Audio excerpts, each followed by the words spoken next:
Welcome to the Heart of Law podcast. My name is Mirena, and I'm your host.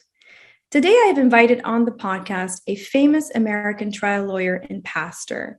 He has taken on some of the biggest challenges in the legal field, and in doing so, he has achieved some of the largest verdicts in history, amounting to over $20 billion.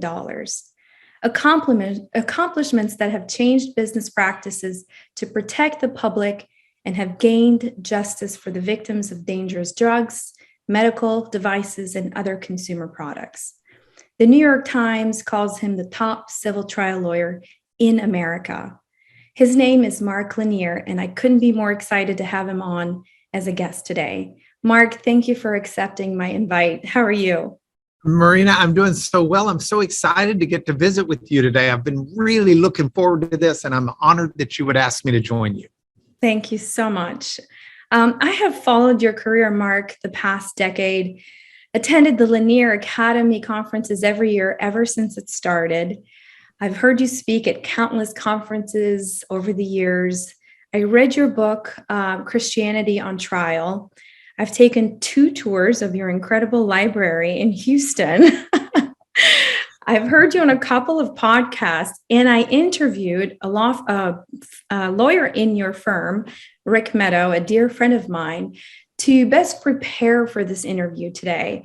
And as I was putting my questions together, I realized I had 9 pages of questions, which I know we're not going to probably get through today. But you're just the kind of person that invokes and evokes so many questions. And I'm inspired by your life story, the life that you live, and the discipline to rise to the goals, to the level of your goals, whether it's in front of a jury or in Sunday school, from what I'm told, or teach lawyers best practices.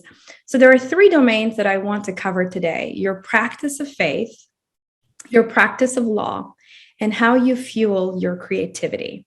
Good? Sounds great. 3 of my favorite things to talk about. That's awesome. So there is a video of you on YouTube interviewing your sweet and powerful mother, Carolyn Lanier. She's a woman of faith, and at the very end of the interview, she tells the sweet potato story with Miss Campbell. Mm-hmm. It is a moving story of ask and you shall receive, and it explains the grace and love that she embodies. How influential was your mother to help you find your own relationship with God? Mom was extremely influential in more ways than probably she realizes. When Mom and Dad first got married, Mom got pregnant. She was really excited about it. And she suffered a miscarriage pretty deep into the pregnancy. And it was devastating to her. And the day of that miscarriage, even now, some 65 years later, is a day each year that she remembers and is notable. And then my sister, an older sister, was born. And my mom was really wanting a son. She grew up with only girls. So far, she's got a girl. The baby that was miscarried was a boy. And so Mom said to God, I don't know how God is about us trying to cut deals with him. But Mom said to God, I told God, if you will give me a son, I will give that son back to you. And lo and behold, Mom gets pregnant. I am born. And from my earliest age, Mom has told me that story. And she's told me, you, Mark, belong to God. And she said, you don't belong to me. I've been given the honor of getting to be your earthly mom, but you belong to him. And so you better pay attention and you better live like it. And then everything throughout life would be something where she was always teaching me about that. She told me, for example, she said, if you read through the Bible or read through history, you'll see 2 of the things that have really gummed up the life of godly men are liquor and chasing after women. She said King David, just countless of godly men in history and in the Bible. That's their downfall. It's alcohol and sexuality. And she said, so you've got to really pay attention on those things. You've got to be really careful, build up your boundaries and make your decisions while you're young and stick to them and all. It was always this constant drumbeat of understanding that faith needs to drive life. And then as I got even older and I was getting into those teenage years, she said to me, now you need to have your own relationship with God. She said, God doesn't have grandchildren, he has children. And so he's not looking for you to have a relationship that's based upon your family or based upon me or your dad or something like that. God wants to relate to you individually. And I found that to be true and found a relationship with God. And it's one that's lasted me all my life. But all of that grew from seeds that had been sown by my mom. Wow. So it's one thing to believe in God because you're told to do so, right? It's another thing when you find yourself being pulled in a conversation with God. Do you remember that first moment when you felt the presence of divinity? Yeah, I think I do. I had grown up moving a lot as a child. So I was born in Dallas. We moved to Fort Worth. We moved to New Orleans. We moved to Shreveport. We moved to Abilene, Texas, Memphis, Tennessee, Pittsburgh, Pennsylvania, Rochester, New York, all before I had finished 7th grade. Yeah. And then we moved from Rochester, New York, where we'd lived for about 4.5 years. We moved to Lubbock, Texas. It was in the middle of the school year in 7th grade. And that's a really tough time to move as a kid because I had been in a school where I knew everybody. They were my friends. I had my established track.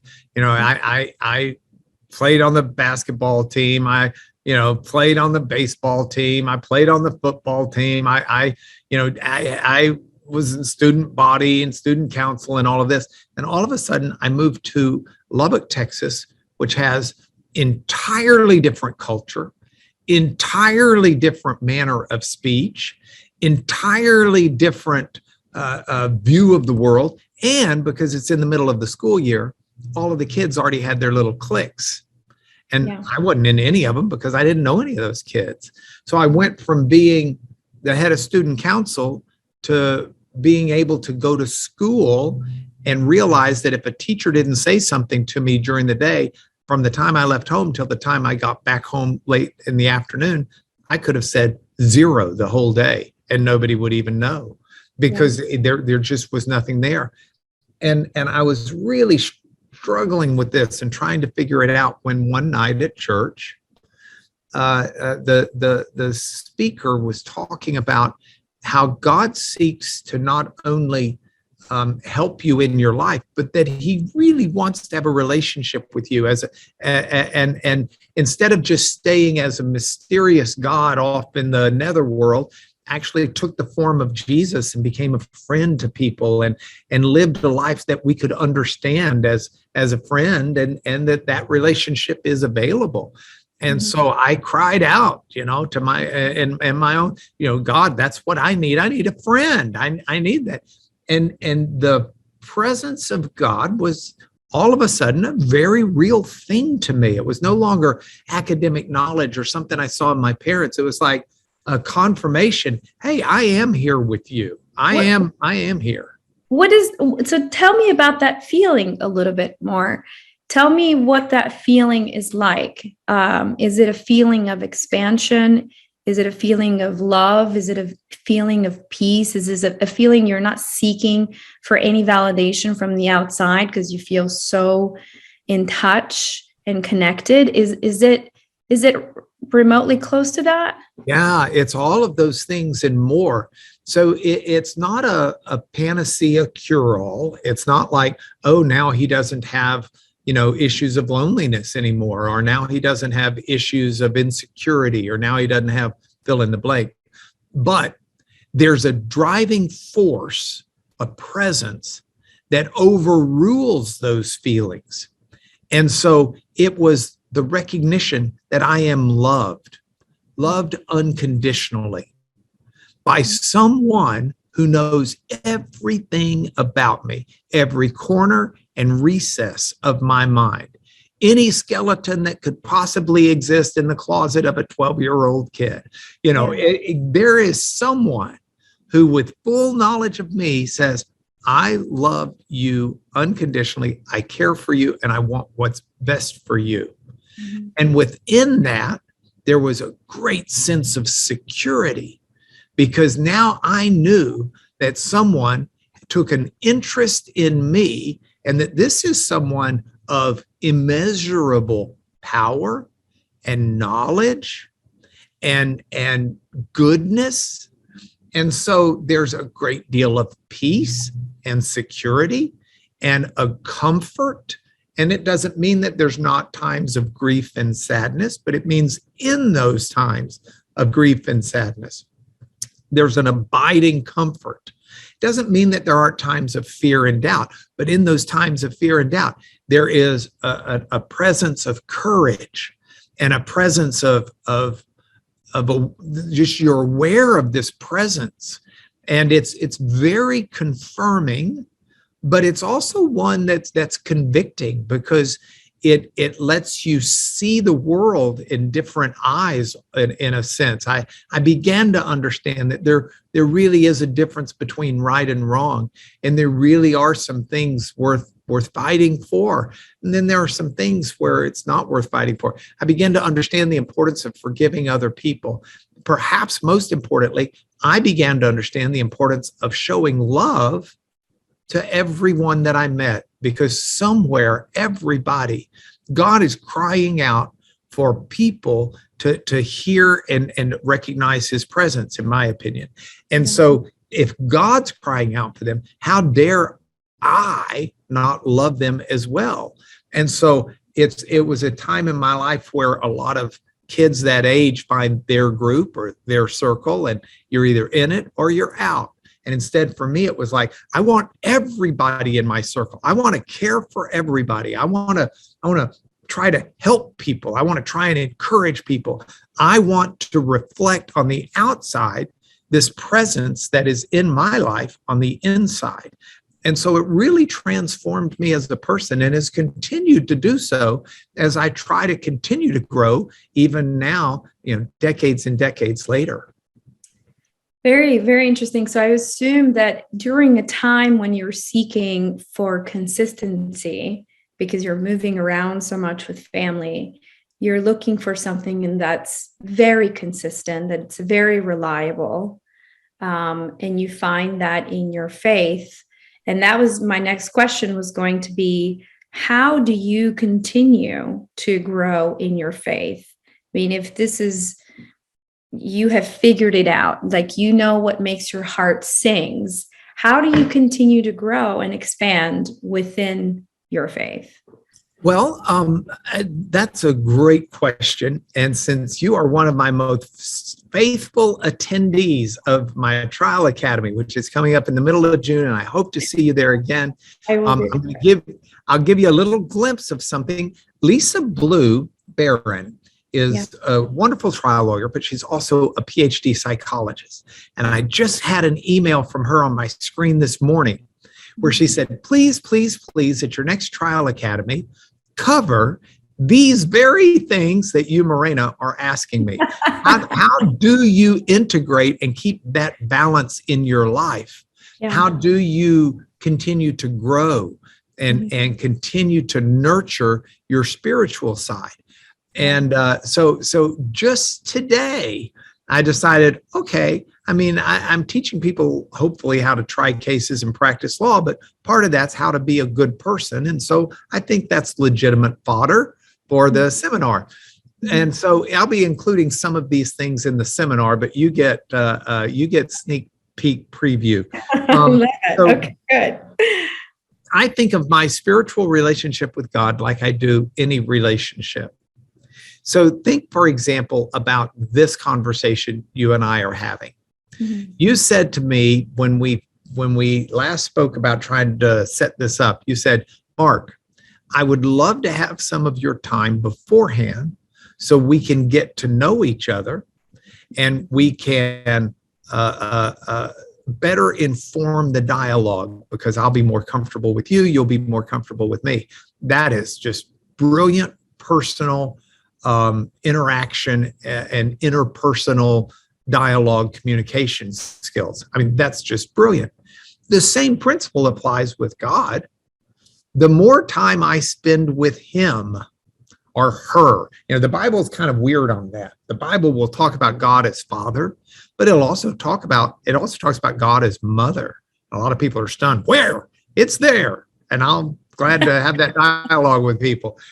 God as he or she in that sense. God's beyond gender, I guess is the right way of saying it. So the God beyond gender, how's that?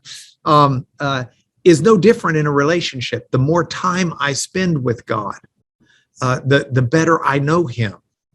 The more intimate the relationship. I'm married to my best friend, Becky. She's just the love of my life. And the more time I spend with her, the closer and our hearts are knit together. The more I invest my energy and the more I invest my mind, the more I invest my body in her, the tighter our relationship grows, and vice versa. That's just the way of it. So I look at, how do I spend my time? How do I spend my emotional capital? How do I spend my mental energy?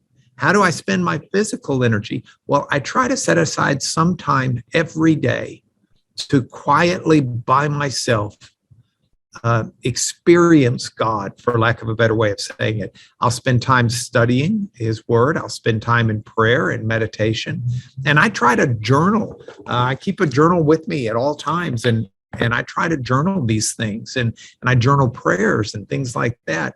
I also do a lot of time writing. So this morning, the first thing I did this morning is I wrote a couple of devotionals that'll be coming out. I think my book is due in 6 days at Baylor University. And so I got a lot of writing to do between now and then.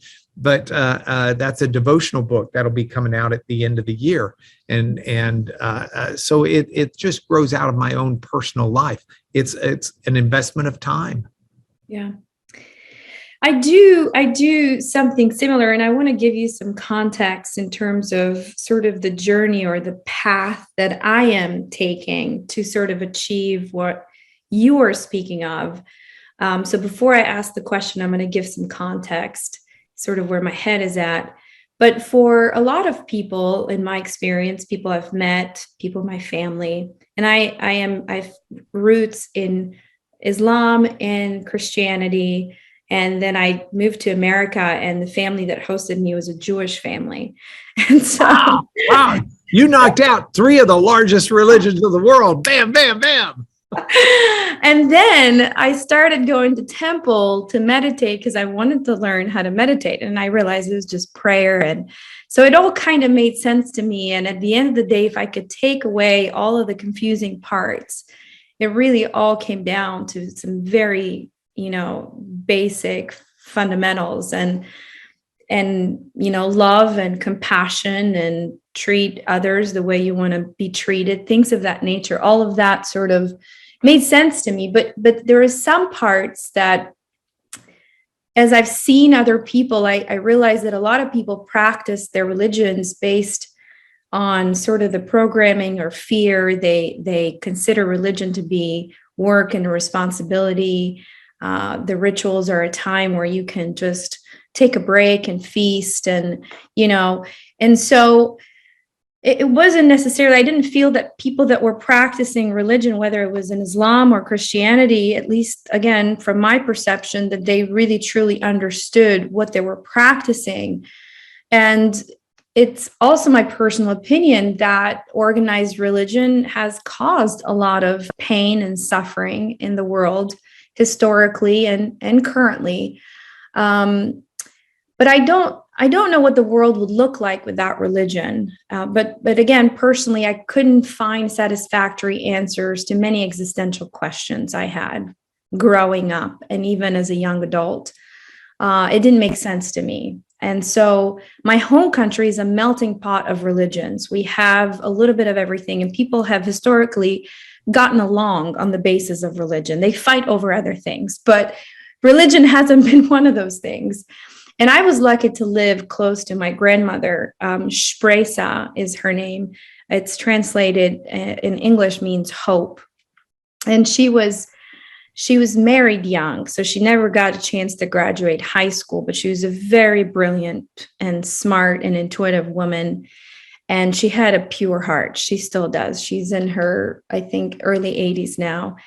And she taught me how to be connected without the sort of the organized religion piece, but we were still practicing, right? And so she had a sweet potato story every day. Okay. It was like this woman would say something, would utter words, and things would just happen. There was alignment around her and within her. And of course, reflecting on that now as an adult and seeing that she truly was very spiritual.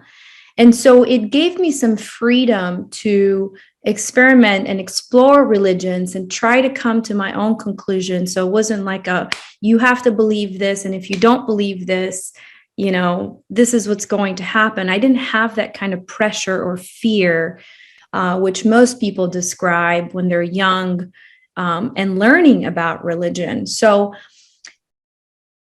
I call it a source, like you said, beyond the gender. I just call it a source, just to kind of walk away from the misconceptions that come with the word God. And so when I am there, when I am sitting in prayer, when I'm sitting in meditation, and by the way, I have to get up at 4 a.m. to do this because the day takes over. So I'll sit from 4:30 to about 6:37. And I'll do the same thing. I am praying and meditating, and then I want to write. I want to read something. I'm drawn to different material. So my question for you is, can one be spiritual and not religious? Oh, I think one can. One can do almost anything they want. Here's the way I see the world. And I'm trying to ask those big questions of myself. I want to know, why am I the way I am?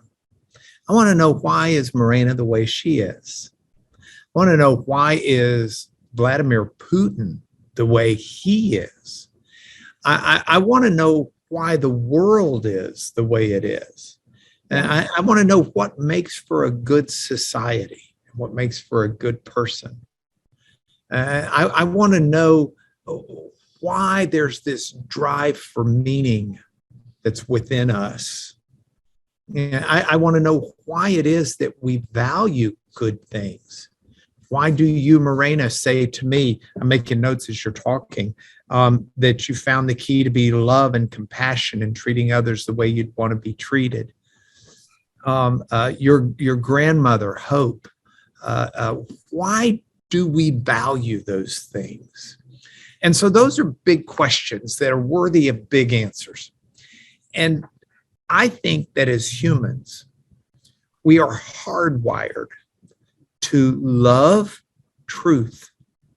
Truth and authenticity are things that when we see them, we just are attracted to them. We grab onto them.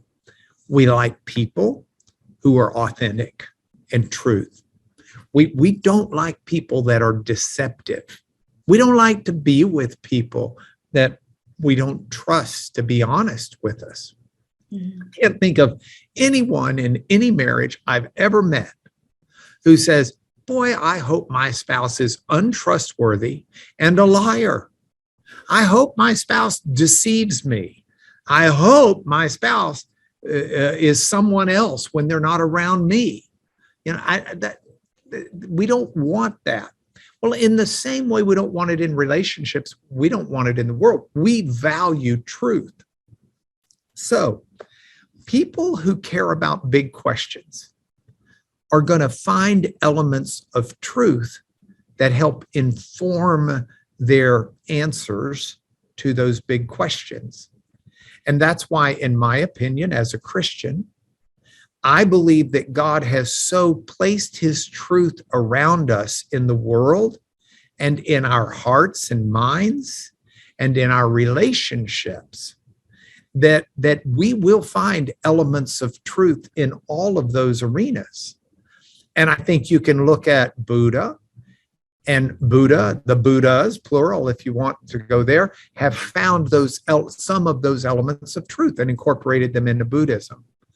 The Indian faith that has developed into modern Hinduism, the same thing, as they were able to find some elements of truth, and so they adhere to those elements of truth. There are people in the world of Islam who have found some elements of truth, and they grab hold of it, and it informs their faith and their religion. There are people in Christianity who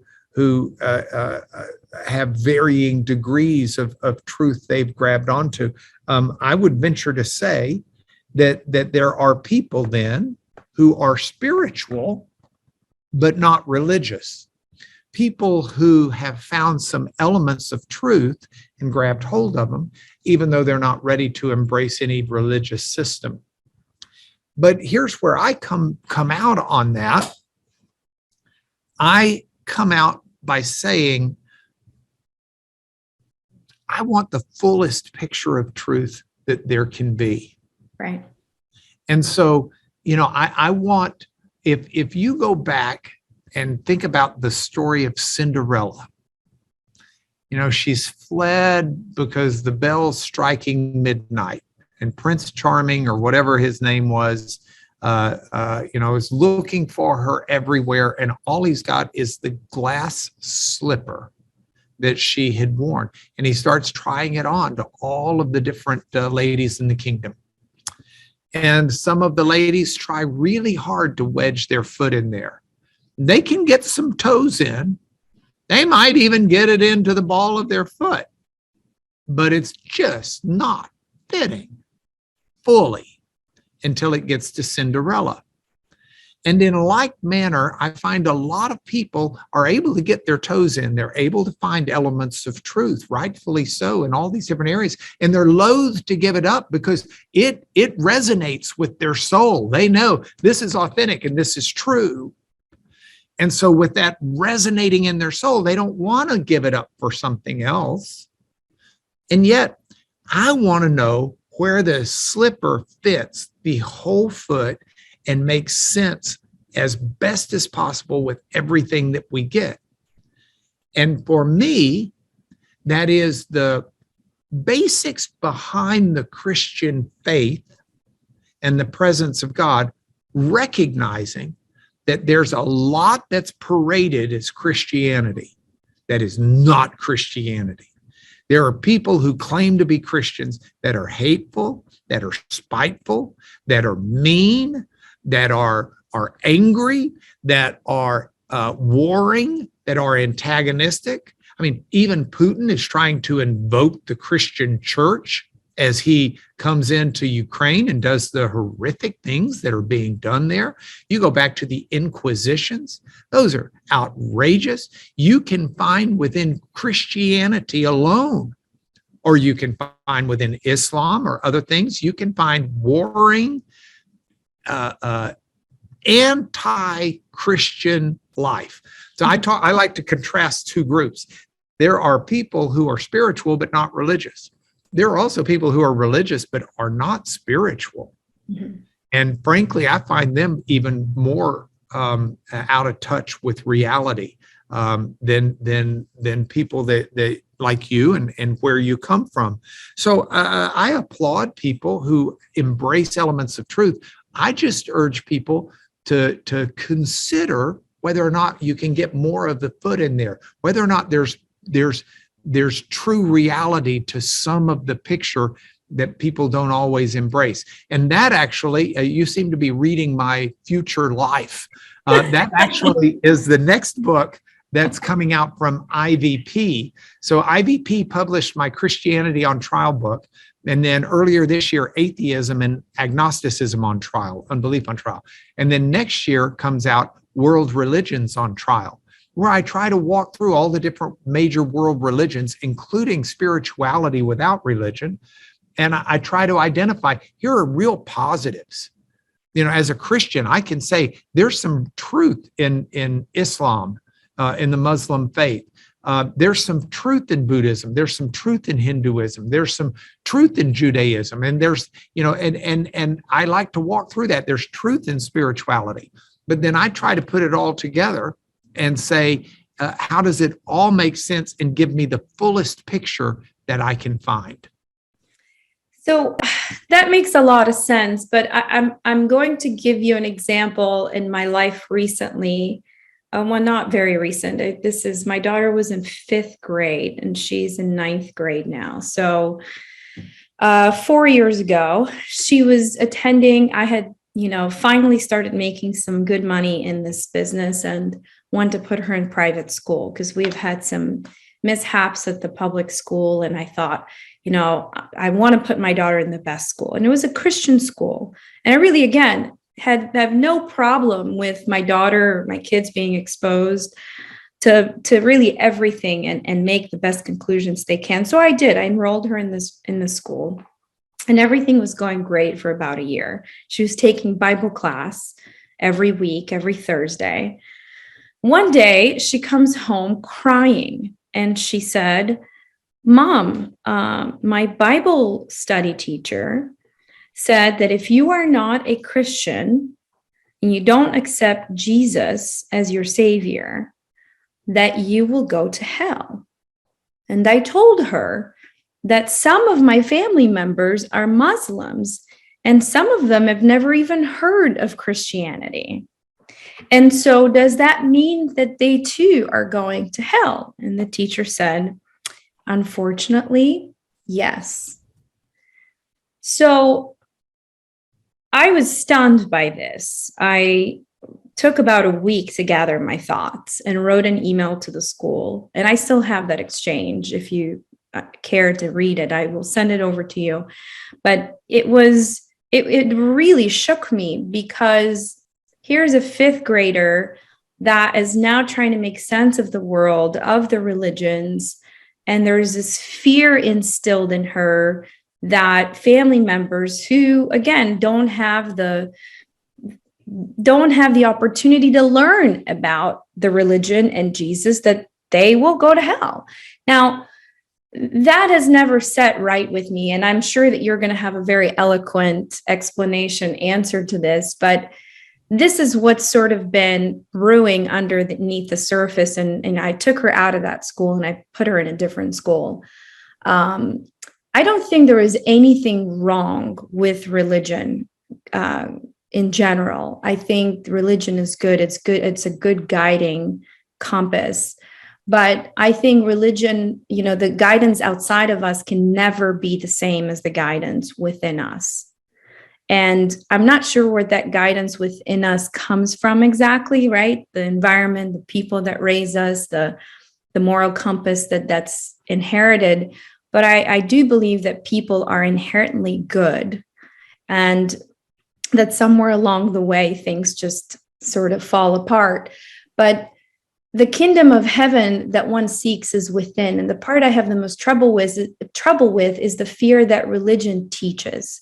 And if you don't accept this God as the only God, you will go to hell. If you eat pork, you will go to hell. If you don't cover up, you will go to hell because God gets jealous. There's all these conceptions that don't feel good, don't make sense. They feel like very outdated beliefs. How can such transcendent love be rooted in fear and in limitation is my question. Wow, what a great question, and what a powerful experience for your daughter. I cringe over some of that. I don't think that is the way that situation should have been handled, and I don't agree with the core teaching, at least the way it was expressed. So I like to try and get rid of some of the religious language, and I like to just talk about it in normal everyday language. And if I were to do that, I would say it the following. This is fundamental to my belief system, and how I would have talked to your daughter if she had probed this question with me and my Christian faith. I believe that there is a God, and that this God is responsible for the existence of humanity. Men and women, boys and girls, this God is the reason that we exist. And this God made us in part, and in principal part, to be in a relationship with God. The Bible tells the story of the Garden of Eden, and that Adam and Eve were in the garden, and God would walk in the garden and talk to them and dialogue with them, give them chores to do, told them, you need to keep the garden, and you need to work the garden and dress the grapevines, or whatever it may have been. And there's a wonderfully intimate relationship between God and people. And God is not an amoeba that changes shape and everything like that. God is a very definite, real being. And as a real being, God actually has morality. God's morality includes honesty. God's morality includes service. God's morality includes love. And there are moral truths to God.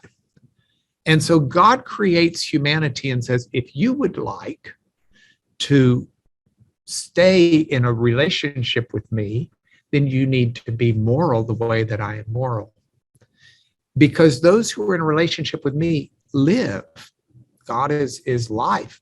But if you remove yourself from me, you will not be plugged into my life, and you will suffer what we would call death, alienation from God.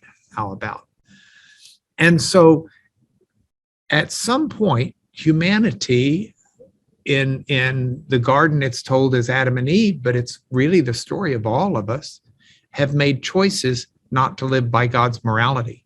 I mean, I applaud you talking about the importance of love and compassion and treating others the way you'd like to be treated. I think that's marvelous, and I agree 1,000%. But I got to be honest with you. I haven't always been that way, and I won't always be that way this week. And there are times where even the love of my life, which is my wife, there are times where I'm selfish with her. There are times where I'm not as loving and as kind as I'd like to be. And so within the framework of this, we all understand that none of us live up to that moral perfection of God. And so we as a race, the human race, have been put in a position of alienation from God. And the Christian story is, if that's the way it stays, then when we die, it's over. We don't have this eternity in the presence of God. And so God is not content to leave things like that. And God chooses instead to say, I'm going to step in and I'm going to fix this problem. And here's how I'm going to do it. I am going to become a human being. And in being a human being, I am going to not only walk in a moral and upright way and keep that intimacy with God unhindered, but I'm going to take the penalty of alienation that belongs to the rest of humanity. I'm going to put it on my shoulders, and I'm going to die with that alienation from God, knowing that God would then resurrect, if you will, bring back his godness in this God person in Jesus. But he's done so in a way that as lawyers, we would say he was the insurance company who paid the judgment that was assessed against the defendant. And it wasn't his, I'm the defendant, but he stepped in as my insurance company or my indemnifier, and he paid it for me so that I'm free. And the penalty, the price, the judgment has been paid by someone else. And now I know that I can live without any of that consequences of the sin. And that actually frees me up to get better and better and better with the promise of eternity with God. Now, that's the Christian message. It's not right to then take that the next step and say, but if you don't hear this story in this way and say, God, I want to be in that group, then you're automatically going to hell. You're going to suffer alienation from God. That's not what the Bible says. I mean, the Bible and true Christianity, by my understanding, says that we need to seek God out in whatever measure of light he's given us.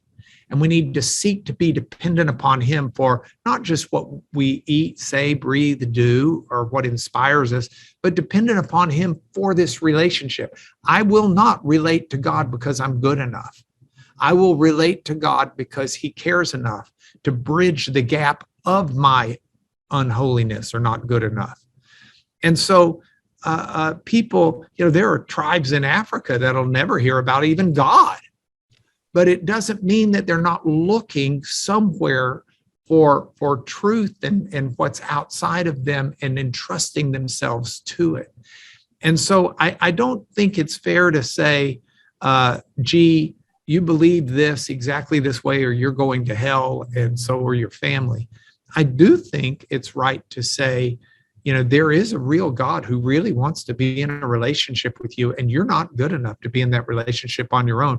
You're dependent upon his mercy, and you need to throw yourself on his mercy, and you'll find that he is there for you. And we learn about it more as we grow in that relationship. But I would have worded it quite differently, and I would have come from a different place. And I don't think it was fair the way it was delivered to your daughter. But it's typical of a lot of people who just don't have a deep understanding of their faith. And so they're dealing with the cards they've got in their hand and they're playing them as they see fit and think they're trying to help. But I'm not sure it helps. I think in a lot of ways, sometimes it hurts. Well, I think it hurts. I think it hurts people all the time across the globe because everybody has an interpretation or feels entitled to an interpretation, which brings me sort of to the next block of thought I have about scripture or Bible or the Quran or any other religious book, that, how did the message of God get on paper? I assume somebody received the message, right? And heard the voice and interpreted it, and then it was written, right? And since the book was written, nobody ought to speak from non-physical energy. Nobody ought to profess that they speak from God anymore because God stopped speaking when the Bible was written or when the Quran was written. So now everyone has a book and they all fight over whose book is the right book. And are there parts of the Bible? Because it's quite, I see it as a book that truly has a lot of wisdom, that we can see what has happened to humanity over thousands of years. but it is not as relevant in many regards. This is, again, my personal opinion, and I've only read the Bible once, but are there parts of the scripture that make you go, like this isn't relevant, or this, people are going to misinterpret this, or, we could do away with this verse or that verse or this page? Are there any of those moments for you? Yeah, so I like to understand that the Bible is more so than a book. The Bible's a library. It's a collection of 66 different books. And those books span a variety of, that library, if you will, has a variety of sections, genres. So you've got some that are just historical stories. Here's what happened. Right. Moses went up on the mountain. Moses got the 10 commandments. Here's what they said, etc. Some of the section of the library are poems. And you get in real trouble if you read poetry as if it's historical, right, nonfiction. And that's what got the church all messed up in the Middle Ages when Galileo said it looks like the sun's in the center and the earth moves around the sun. And the church said, but wait a minute, there in the Psalms, it talks about how the sun rises and the sun sets. So that means it's the sun moving, not the earth, and that the earth is in the center. So boom, you're out of the church to Galileo. And yet the church should have understood that those are poems, that they're expressing pictures and images, and should be read that way. There's a play in the Bible. It's the Song of Solomon, and it's a play that deals with sexuality within marriage. And it's the rabbis, the Hebrew rabbis in the first centuries of this era had a rule that if you read from the Song of Solomon, you had to immediately wash your hands afterwards, because just holding the scroll must affect you. There is parts of the library that are legal parts, that are laws that were handed down. Then there are parts of the library that are prophetic, that talk about what will come. And those are really interesting, because you can find those prophetic parts that we know without any doubt were written hundreds of years before the birth of Jesus, that so clearly speak not just of his birth, but speak of his life and speak of his death and speak of his resurrection. And that those would be there so much earlier, and yet find fulfillment hundreds and hundreds of years later is fairly profound. I mean, it's like, whoa, that's something. That's pretty direct and pretty obvious and pretty clear. Now, you've got all of those different kinds of issues. I wrote or passages, books. I wrote a book. It's called Torah for Living. Yeah, and it's 365 devotionals that come from the first 5 books of the Bible. Genesis, Exodus, Leviticus, Numbers, and Deuteronomy are the Hebrew Torah. And there are passages in there that you read and you think, why on earth is this in the Bible? Like, what does this have to do with anything? Like, there's a passage in there that talks about how the robe for the high priest was supposed to be made, and that it's supposed to have double layer stitching and around the neck and an opening off to the side, and it's got little pomegranates around the bottom of the hem of the garment. And at first you might just be reading that saying, what on earth does this have to do with my life or with the life of anybody I know today? Mm-hmm. What the high priest robe looked like 3,500 years ago is irrelevant and not, what's it doing other than consuming ink and paper? But yet I wrote a devotional about it. And my devotional was one that tried to illustrate the reason even a passage like that can be valuable to us today. And here's what I had to say. I said, sometimes we get worried that we live a life that's just one among 8 billion, that the problems and the issues we have are too specialized to us for God to give a rip. I mean, he's got a universe to run. She's got 8 billion kids to look after.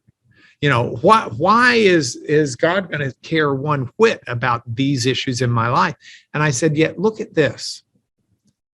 God cared enough about one robe to be worn by one person only on special occasions that he explained how to make that robe in careful detail, including double stitching to make sure it wouldn't tear from pulling it off and putting it on and pulling it off and putting it on. And with an artistic flair, adding these beautiful little pomegranates around the hem.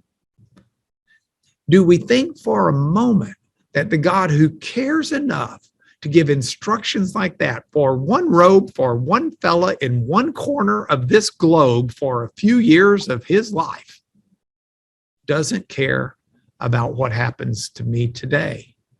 He clearly does. As Jesus said, not a sparrow falls from the sky without it registering in God. He knows the number of hairs on your head. And that's the caring nature of God. So I think you can find, even within those verses where you say, that's a weird one, I don't see why that's relevant to anything. I think you can find lessons and points that actually at least are instructive to me in my life and give me solace and better understanding. So do you think that people have the ability to receive blocks of thoughts from God, or is it everything written in the Bible and that's it? And now we sort of... Yeah, there's no question in my mind that God had selected people in history to have much more direct input from him. And those stories of God interacting with people are in the Bible. And I think we see that brought to a conclusion as that grand story is told. But I do believe that God is still present within us. And I do believe he still speaks to us. Not in the sense that we're going to write scripture out for the world to understand. Let's not be megalomaniac about it. But I do believe God confirms for me that I'm supposed to spend 2 hours talking to Mirena today. And I'm supposed to be as open and transparent and honest as I can possibly be. Yeah. And I believe if I didn't hear that message, I got a lot of other things I got to do today. But this is important to me because I do think God still speaks to us and within us. He confirms to me that I'm loved. He confirms to me that he's got purpose in my life. He confirms to me right and wrong. I can think of things I've done before that are wrong. And, I knew they were wrong. And there's a voice inside me saying, you fool, stop. And I'd be saying, shh, be quiet in there. I don't need to hear that right now. This is what I want.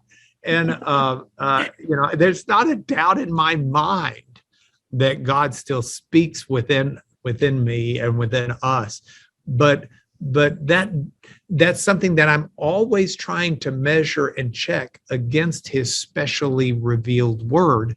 Because if I ever get a message that's inconsistent with what he has put out through these prophetic voices, then I need to be careful because the heart's deceitful above all things. And sometimes I can, what I think might be the word of God might just be my own personal appetite. I got to be real careful. Yeah. So my experience is that when I am sitting in silence and I have a lot of things to do and I have a lot of questions and I can sit in silence seeking for answers, that usually once the day gets started or there is these reaffirmations, people, things that happen to really make the answer very, very easy to see. And so I I think the word for me when I feel again like I am connected, I have clarity, I have peace, I feel harmony. There are moments or times or, sometimes weeks at a time where if I'm sitting, I'm crying. I'm not sure why, but it's just this feeling of love. And so look, I feel I resonate. I don't come to religion through the traditional path. And so I think Jesus, like many other people in history, were people that were very much connected and could hear the message. They were healers. They had the ability to see somebody beyond their illness and see them as whole, and therefore they called health and order everywhere around them. But again, that's my limited understanding and interpretation. And so my follow-up question to what you were explaining, because I know you're also very science driven, which makes you a unicorn in so many ways. Albert Einstein says, science without religion is lame, and religion without science is blind. How does one begin the journey to the kingdom within? Is it through science, or is it through the stories of the Bible? What do you think? I think you need to grab everything you can. I liken science and the world around us to one of a 2-volume set by God. So we have the book of nature, and we have the book of scripture. Yeah. And I think that the two should read with harmony, recognizing they're both ultimately by the same God. And I do believe that, I go back to what I was saying earlier about how we just glob onto truth when we find truth. There are a lot of people of science who know that 2 + 2 is 4, not any doubt about it. They know that water is 2 hydrogen atoms with 1 oxygen atom, and that they share electrons in a way that make for a covalent bond such that they adhere together as a molecule. And scientists know that, so they embrace that and say, I know this to be true, because we're hardwired to embrace truth. The thing is that's only one kind of truth. The other side of the truth is one that gives meaning. And this is the Einstein quote that's attributed to him. I like to give a different example. If you were to ask me, why did you, where did you tell me about the tea you had for breakfast? Where did it come from? Mm-hmm. I could say, well, water came from the ground and it was purified and came out of my sink and went into a tea kettle, and the tea kettle heated it up to, 165 degrees, in which point it was poured over a tea bag of minced spearmint leaves, and the oils from those leaves were brought out by the water into the tea. I could give you a scientific explanation. It would be true. Yeah. Or I could say to you, my sweet wife knew that I would love a cup of spearmint tea with breakfast this morning, and she got up early out of love and had that ready for me as a surprise when I got out of the shower and walked through the kitchen this morning. And that would be equally true. Yeah. Now, one is a scientific explanation. The other is an explanation of love and motive.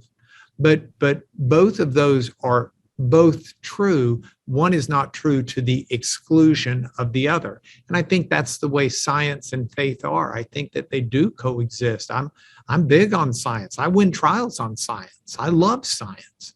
Also big on faith. Yeah. Yeah. That makes a lot of sense.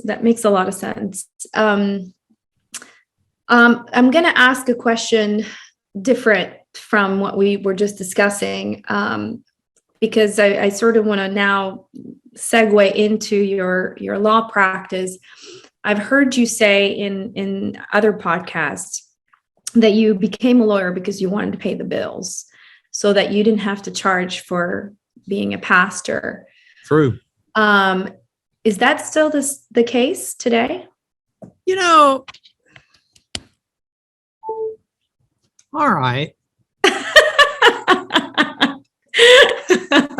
I'm big on truth. I need the truth. So here's the honest, straightforward, candid, full disclosure answer. I actually think that I'm doing something God wanted me to do for reasons other than pay the bills. Okay. I do think there's evil in the world. You mentioned that you think people are inherently good. I think a lot of people are good people. I also think that there are some inherently evil people. I think there's evil stuff that goes on in this world. I think that there's stuff that where greed can turn people into wretched. I don't know if you or any of your listener viewers were cared too much for the Lord of the Rings trilogy or movie by Tolkien. But Tolkien was a very devout believer, a Christian. And so much of that book reveals a lot of his theology. And you have that creature Gollum, who was able to who originally found the ring that would make him invisible. And he so loved his possession, and he so loved what it enabled him to accumulate with treasure, because he could steal and do whatever he wanted because he couldn't get caught. He had the ring of invisibility, and it turned him into a monster. And I think that some people, greed and what they want turns them into monsters and not good people. And so I believe at this point in my life, there is a righteous fight. And I think that's some of why I do what I do. I also have a daughter who's a lawyer, Rachel. I have another daughter who is finishing up her first year of law school, and she wants to practice with me. I have a nephew who is graduating in a couple of weeks from law school, and he's going to practice with me. So I got all these people coming to work here that are family and dear, and I love them. And I love so many of the people who do work here. I'm doing this from my office in Houston, that I think I need to be here for those reasons too. Because there's part of me that says, yeah, I don't need to make money to pay the bills now. That's gone. So why am I doing it? Well, I think I'm doing it because it's a righteous job. And it's also one that I need to be doing. And then finally, it's one that is going to be a chance to be with my kids and other family and people I hold dear. So it's not that I'm doing it to pay the bills anymore. I think I've got those covered for a while. I know you do. It's funny. I was in your library. You were giving a tour to us when you were expecting to get a wire from Johnson & Johnson on your latest trial, right? What a victory. And you were there teaching people about, what matters most to you. And it was one of those moments that you're like, wow, this is cool.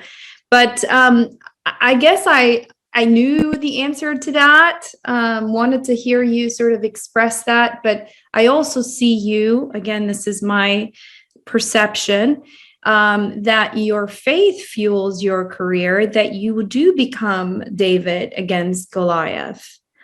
And that when you are in that courtroom, that statutory law and biblical law intersect, and that you are doing God's work in a way, right?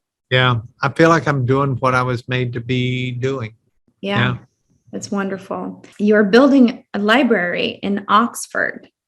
Mm-hmm. Can you share a little bit more about this project? Love project, it sounds like. Yeah. So I had a buddy who's head of Jewish studies at Rutgers, and he emailed me in 2014, and he said, the Oxford Center for Jewish Studies is selling their manor house and all of the properties that go with it. And you need to buy it and do a branch of your library over at Oxford. I was like, I don't have time. I don't have energy. I don't have desire. Thank you very much. And so the Oxford Center for Jewish Studies sold it instead to a boarding school. Well, when COVID hit, the boarding school basically had to shut down. Yeah. And so the property went back on the market. So my buddy Gary emails me again and says, it's back on the market. You need to get it. And I thought, I would get it only if I felt like it could be used in a good stewardship way. Mm-hmm. And our son had spent 12 years at Oxford. Our daughter-in-law got her doctorate there as well. And our first grandchild was born there. I have a great love for that area and a lot of friends there. So I called some of my friends who run one of the colleges of Oxford and said, if we got this facility, mm-hmm. would it be one that you would be able to use at all? And they said, oh, yeah, man, in a heartbeat. And so we went for it and we bought it and we set up a foundation over there and put it in the foundation. And it's getting massive usage already lined up, though it's not being used yet because it's taken about a year to restore it. The main manor house was built in 1611 and it's called Yarnton Manor. And we've got about 60 acres and we've got, 11 or 12 different buildings and it's just going to be magnificent. And I invite anybody who wants to email me or contact me and we'll set up a chance for them to see if they're ever going over there. Yarnton Manor, Yarnton. That's amazing. And you're building, I'm assuming, too, or making some changes to that? Well, we've got the 1611 building and we're totally redoing it. We're abating the asbestos that's in it, but we're renovating it back to its original condition. So the building was built by the great grandfather of Princess Di. William Spencer had the property and back in the early 1600s. And so it's just really cool. And there's an old building that we're converting to a library that goes right next to the main manor house. And lots of movies and TV shows have been filmed there before. And it's got a really cool history. And we're really excited to get to be a part of bringing it back and restoring it and seeing that it gets good use. That sounds amazing. That sounds like a great passion project. And before you know it, you'll be moving there and we'll all be complaining. Just wait till you come back to the academy this year. We're building a 38,000 square foot addition to the library here in Houston, and it's a learning center. It's going to be just really cool. And we're about midway through building that right now. I think one of the things that stood out, obviously, was the library, the chapel, and then you've got this train in your property.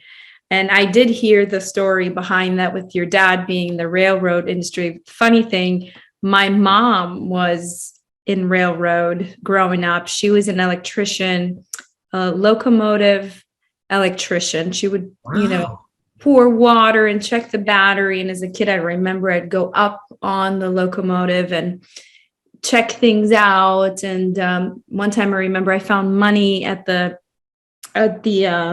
railroad. And so I have a lot of fond memories of trains going by. And so I remember seeing this and thinking, okay, this has to be something from his childhood that brings back good memories.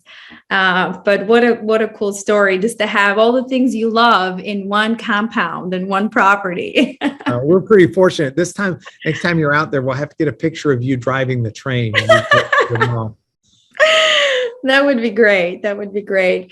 I want to ask you a question about most recent developments. Want to talk a little bit about your Johnson & Johnson trial, your $4.69 billion verdict, which was incredible.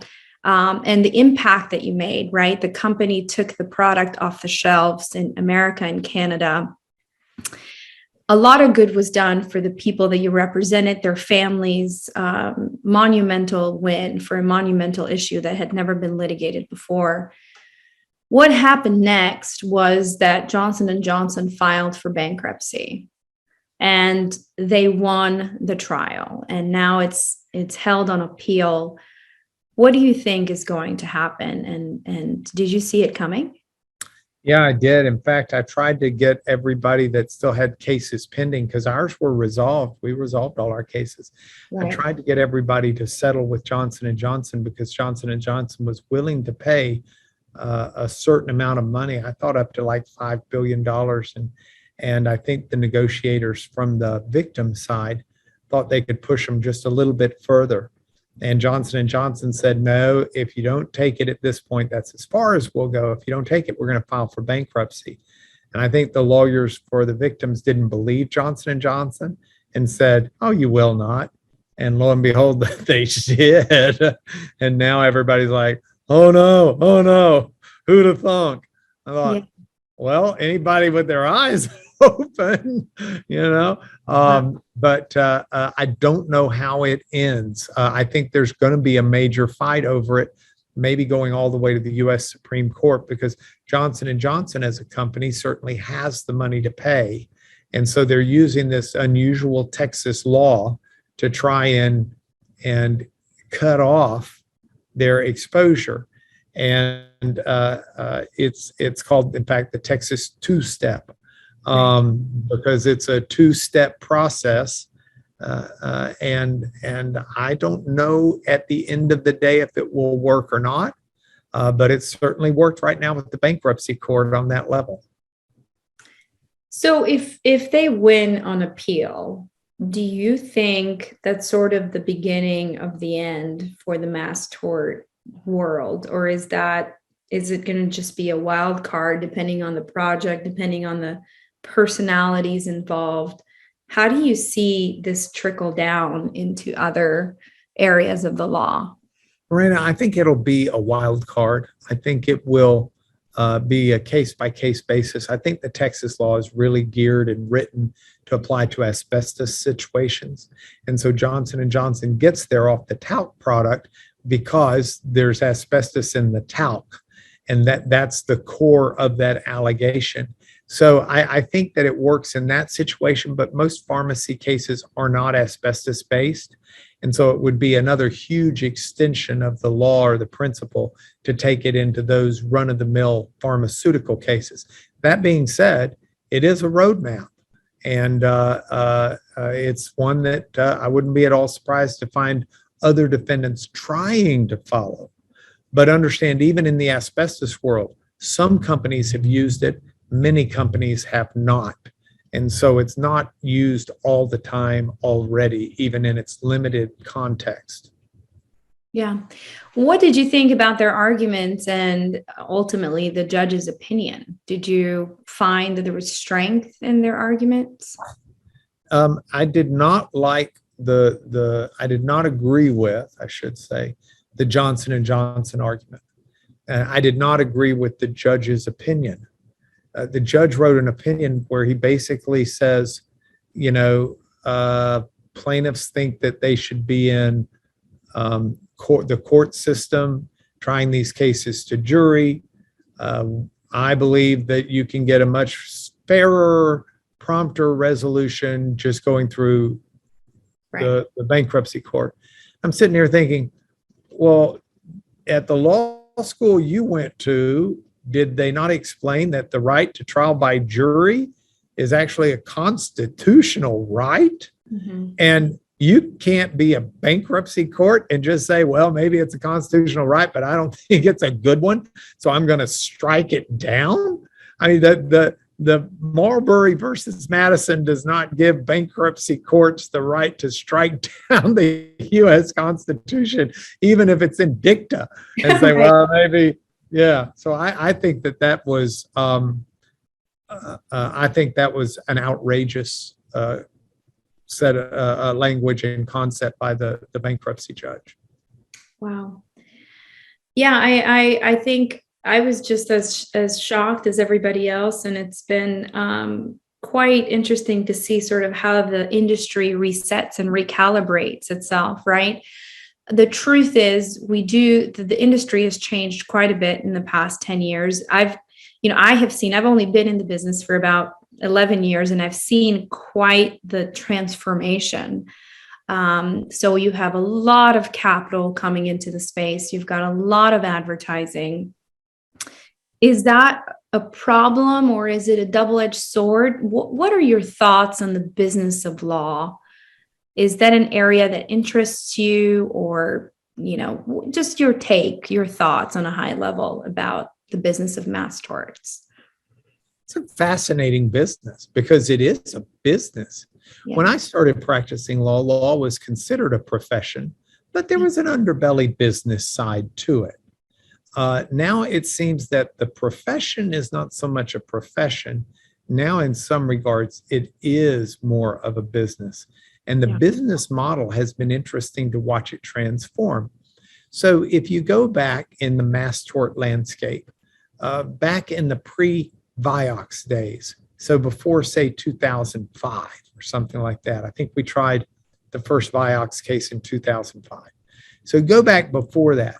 There were two basic kinds of lawyers in the mass tort arena, what I called chicken catchers and what I called chicken pluckers. Right. And there were some people who were really good at catching chickens, but they didn't really know what to do with them after that. Right. And some were really good at plucking chickens, but they couldn't get the cases in. They weren't very good at bringing them in. And so you had this nice little division, and the chicken catchers would catch a bunch of cases and send them to the pluckers for a referral fee. Yeah. Well, along comes Vioxx, and Judge Fallon does an incredible job at orchestrating a settlement that goes across the entire nation. And all of a sudden, the chicken catchers realized, gee, why did I send this case to a plucker? This is all getting a big settlement anyway. I could have kept the case myself, processed the settlement, and wouldn't have to be in for a referral fee. I'd actually be in for the whole fee, minus whatever common benefit there may be assessed. And so you had a big sea change. And now all of a sudden, you've got a bunch of lawyers who are going to get the cases and hold them until there's going to be a big national settlement, and then take advantage of the settlement. Now, those lawyers aren't going to really know how to develop the case. They're not really going to know how to try the cases, but they're just going to hold on to them and let the steering committee take care of figuring out how to get a big global resolution. And then they make a bunch of money. Now, this frees them up. And then venture capital comes into the equation. And now all of a sudden they've got money that can be loaned to them at an interest rate that can help them get even more cases. So it takes the pie and makes the pie even larger. So that's the situation. Now, the defendants, of course, are not blind to this, and they realize what's going on. So then they start changing their settlement posture. And instead of doing big national global settlements, they start settling inventories. And so you've got companies saying, well, we'll pay Mark Lanier a premium because we know he can beat us at trial. But this person over here who's just running ads on TV, we're going to give them 15 cents on a dollar compared to what we're paying Lanier because they can't do anything with the cases. And all of a sudden, you've got people who are settling dockets at a much reduced price because they haven't referred them out to lawyers who really know what to do with them. So you've got this different structure. And it's been interesting because I've been on the inside of some of these, and I've heard these lawyers who are case gatherers or accumulators, the chicken catchers, I've heard them bewailing the fact, well, how come Lanier gets $150,000 per case and you're offering us $15,000? That's not right. And the answer was, well, you're not going to try the case and we don't think you're going to beat us. It's that simple. And so they call me up. Well, can you get us your $150,000? I said, well, what would you give me in return? Well, we shouldn't have to give you anything. That's the, I said, hey, buddy, you want to send cases to me? I'll take care of your cases and I'll give you a good referral fee. If you want to sit on those cases yourself, God bless you, do the best you can, but that's, that's where you sit. And so these are all business dynamics that have been radically changing the scene. And now you can take it the next step further, because the same venture capital that's helping some of these people get these cases are also buying stock in the companies that are being sued. So they've got money being made both ways. If it turns out to be a good lawsuit, they're going to get money off their venture capital. If it turns out to be a bad lawsuit, it increases the value of the company stock, perhaps, that they own. Lots of ethical overlays in the business now as well. Mm-hmm. It's quite fascinating. I'm in the business of dealing with law firms, as you know, on the capital side, and I see a lot of business models. I also see a lot of people, and I see intentions, and I see where people's minds and hearts are. And so, capital is also getting smart, and they certainly don't want to invest in passive firms who are, the chicken catchers. They understand the value of positioning themselves with trial lawyers, a lawyer that can work up the case, can answer the phones, has the ability to sustain, good infrastructure over 2, 3, 4, 5 years as the case matures, and then take it to trial if needed. And so I think there were a lot of those examples that you just described, but I think those were the trial and errors of the early stages of people not knowing who is who and who does what. But their criteria keep getting more and more limiting in some ways, and so it's definitely morphing, and it's got good and bad in it. So it's, for me, coming from the business side of things, I would love to be able to see that people in mass torts are represented with care. That these are not just chickens, right? They're not chickens. They're people. Right. They're people. They're people. And so how do we do justice to those people who are never going to go to court and have their case tried? Well, Mirena, I think you've put your finger on a very good insight. And that is, there is a maturing process. Thank goodness we don't look and act like we did when we started becoming teenagers. Isn't it great that we grow past that stage? Yeah. And I was laughing about this because I told someone the other day, I said, mass torts have been going through their teenage years, their awkward teenage stage, but we're growing out of it with insight. So to further your point and give an example, there is a mass tort that's out there where 70 to 80% of the cases have settled. Mm-hmm. But now there are a boatload of cases that were held out under the premise that they were going to be really well paid. And yet this is not a lawyer who's a trial lawyer. And so the company's just like, I'm not going to pay you. I'll pay you 20 cents on the dollar of what I've paid Lanier, but that's it. Rightfully so, by the way. Yeah, I don't fuss that. And so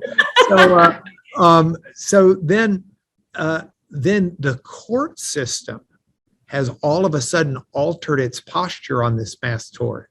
And it looks like the whole mass tort, that anybody that didn't settle, they're going to lose their cases. Now, you've got some venture capital that had invested some of these cases with the lawyers that were refusing to settle and refusing to send them to another lawyer. And the venture capitalists are smarter, I would say, than the lawyers that got their cases, because now they're saying all of a sudden, look, Lanier, would you please beg the defendant to settle our cases if we pull them from the lawyer who's got them? And I said, they're in a no settlement posture right now because they think they're going to win. And he said, please, please, please settle those, just try. And by relationships and things like that, I was able to put in a phone call, able to get them surprisingly good money for this.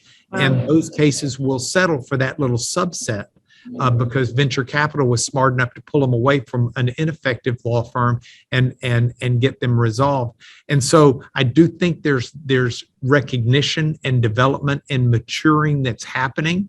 And I think in that regard, it's got to be good for the practice of law.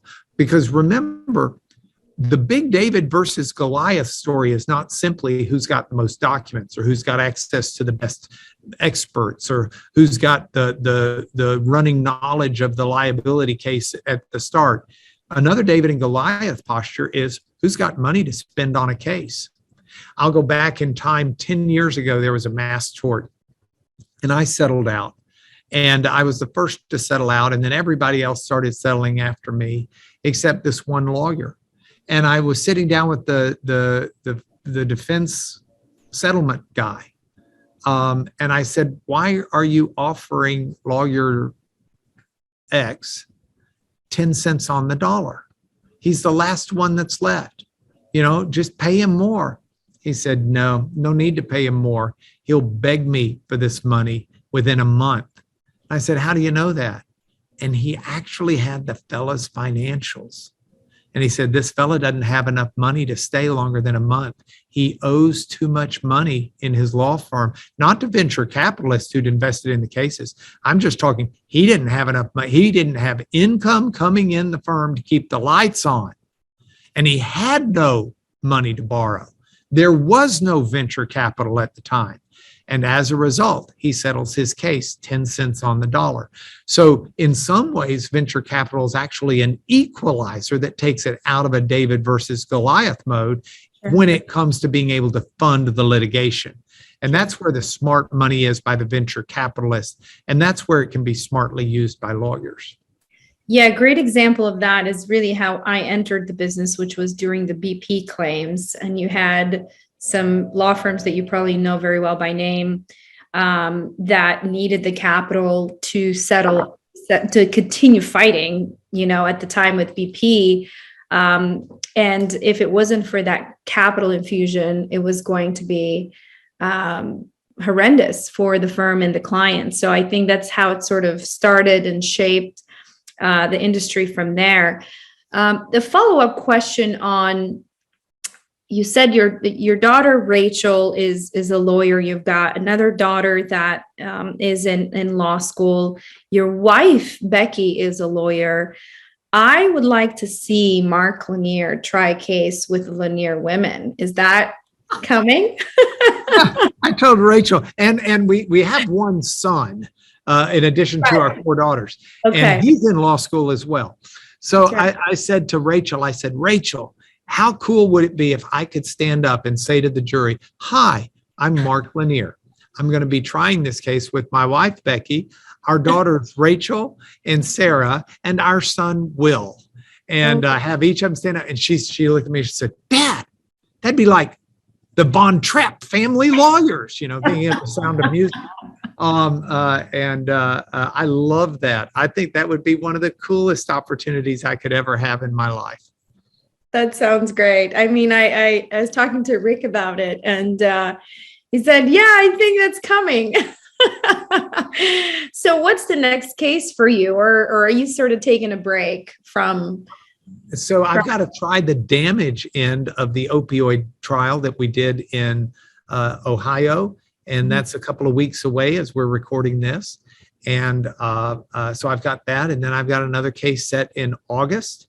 And then I've got, I've just got a boatload of cases set. So we're looking at some great areas of law and doing some great work. Some of it's our commercial docket.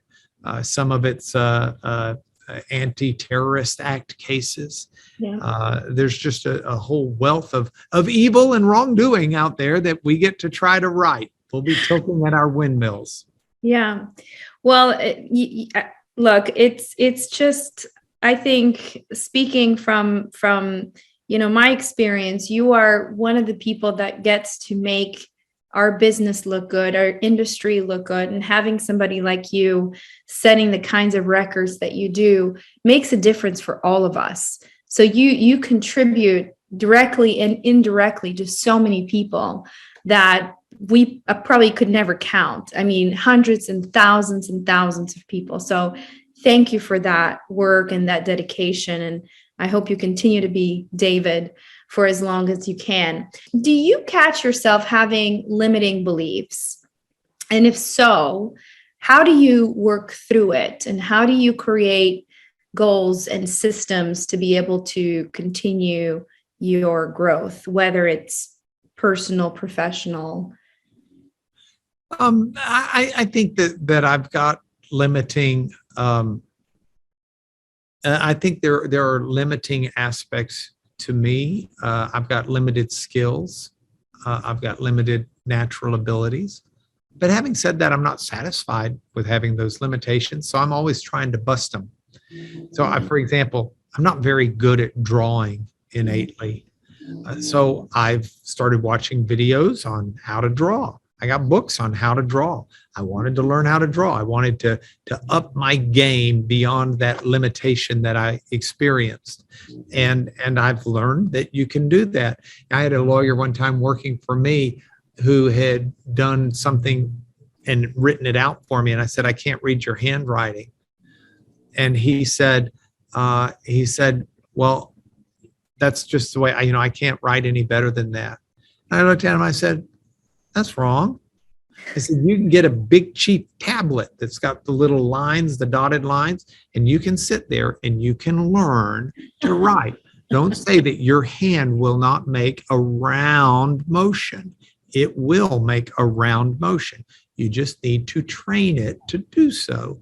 And I was like, yeah, I guess so. We can learn past our limitations. And so YouTube's a great way to learn past your limitations. Google gives you great ways to learn past your limitation. There's so much you can do to learn past your limitations. And I try to do that. Creative thinking, even there are ways to be more creative in your thinking. Then the other thing you can do is you can cheat. And by that, I mean, you can surround yourself with people who are really good at doing that stuff. But I'm not satisfied with just cheating. I want to push myself to be the best me I can be. I'm really excited about the Trial Academy that I've got coming up this year in June, because I have learned so many new things that I can't wait to teach people. And so anyway, yeah, I'm all for it. What topics of conversation with family or friends or colleagues are most exciting to you? What do you usually like to talk about? What's going on in their world. I love to hear what's going on in the lives of my kids, my grandkids. I love to hear the things that are important to them. I do love to talk to them about faith. While we're talking right now, my daughter Rachel just sent me a text that popped up on the screen that said, yesterday at church, we sang this song, Graves into Gardens, and I really liked it. And, to get a text like that from her, and it's a pretty good song, it's the bridge in the song is, you turn mourning to dancing, you give beauty for ashes, you turn shame into glory, you're the only one who can. You turn graves into garden, bones into armies, seas into highways. You're the only one who can.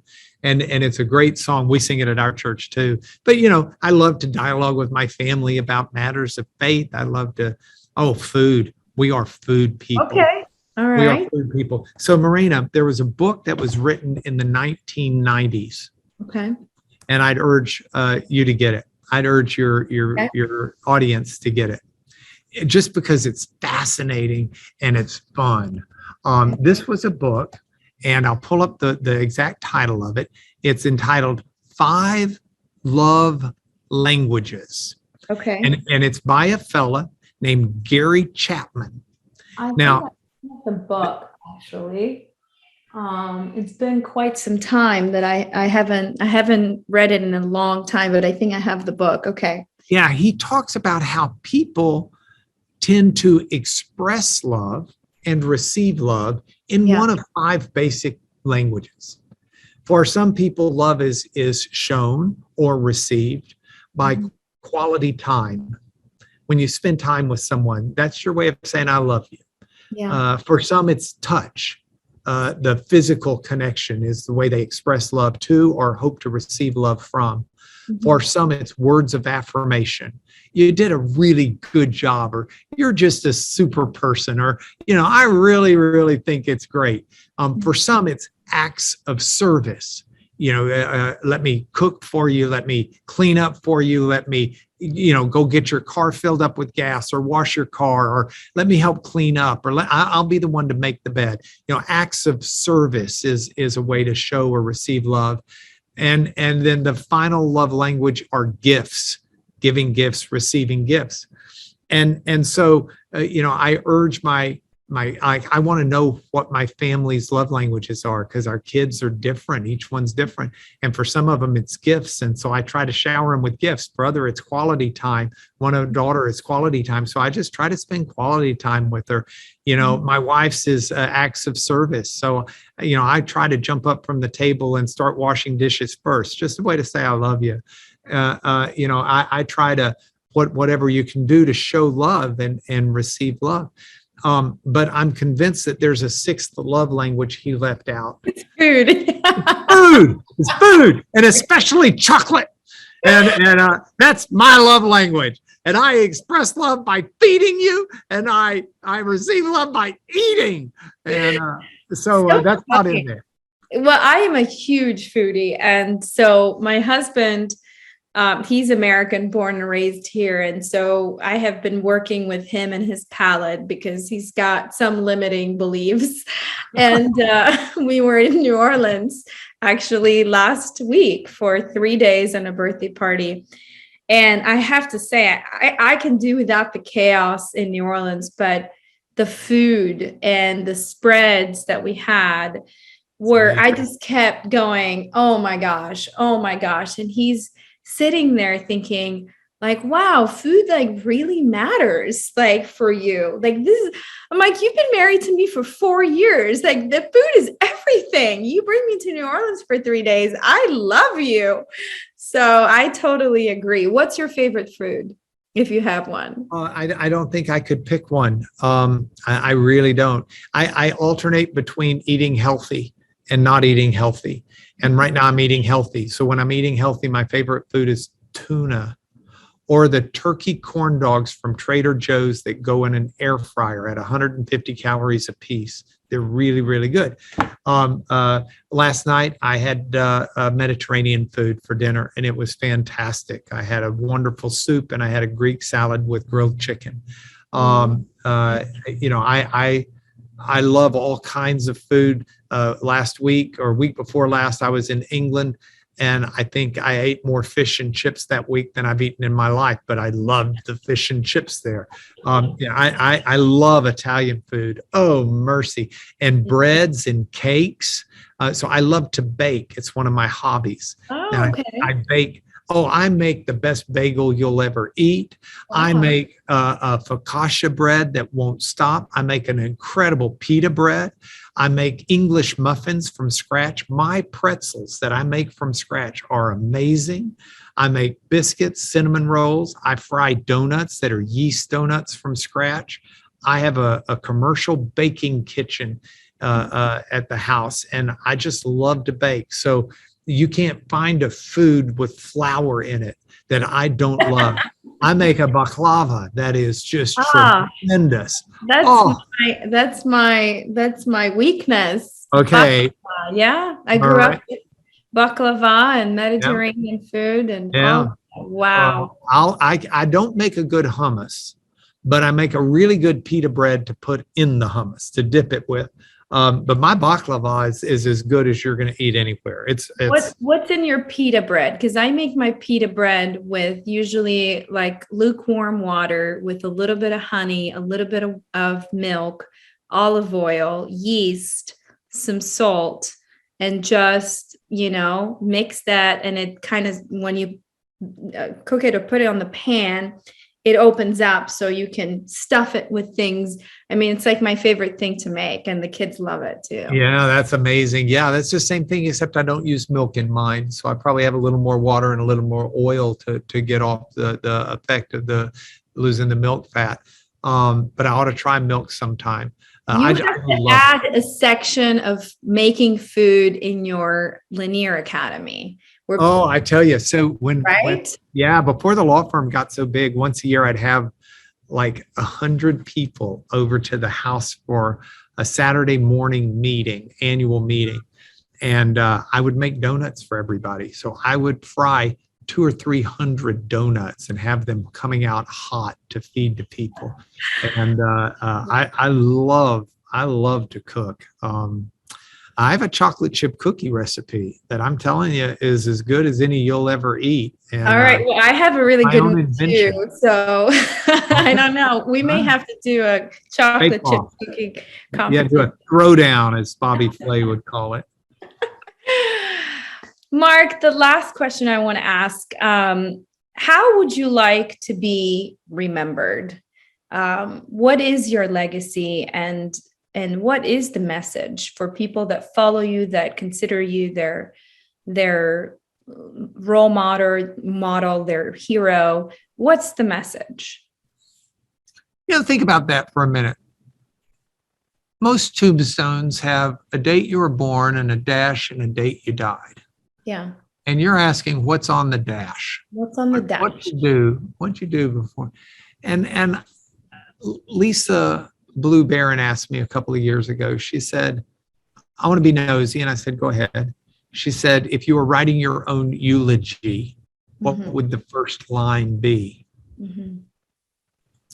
And I said, easy. And no, that would not be the first line. Fried donuts. Yeah. I said, I pulled a line from what Paul wrote to Timothy when Paul was late in his life. It's found in the New Testament. He said, I fought the good fight. I finished the race. I kept the faith. Mm. And I like that. I hope when I'm dead and gone, people remember that I'm a person who loved his family and his faith, his God, above all things, but his friends were a close third, and he cared about what he did. I hope people find that I was a good lawyer. I hope people find, I do a video thought for the day every day that's posted on YouTube. That's just 4 or 5 minutes long. I hope people find those types of resources and find them edifying. But you wrap it all up, and other than love for family, faith, and friends, is I fought the good fight, I finished the race, and I kept the faith. It's beautiful, actually. Very, very beautiful. You have enriched my day, enriched this podcast, the people that are listening.